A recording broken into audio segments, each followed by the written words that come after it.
যে মানুষকে কষ্ট দেয়, মানুষের বিশ্বাস নিয়ে খেলে, মানুষকে ধোঁকাবাজি করে তার মনটাকে ভেঙে চুরে চূর্ণ বিচূর্ণ করে দেয়, তাদের জীবনের সবচেয়ে বড় আযাব হচ্ছে এদের কবরের আযাব মাফ হয়। সমস্ত আযাব মাফ হতে পারে, সমস্ত গুনাহ মাফ হতে পারে, কারণ হক হচ্ছে দুই প্রকার। এক হচ্ছে হকুল্লাহ, আল্লাহর হক। দুই হচ্ছে হকুল ইবাদ।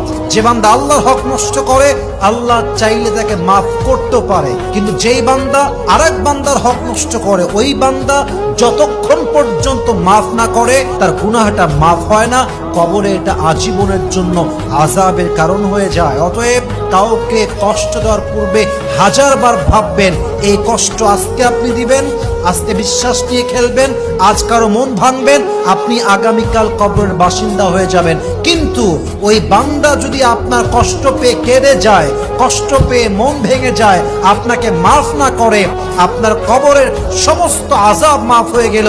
এই আযাবটা যতক্ষণ পর্যন্ত সে মাফ না করবে, এটা কোশ্চেন কালেও ক্ষমা হবে না। ঠিক কিনা বলেন?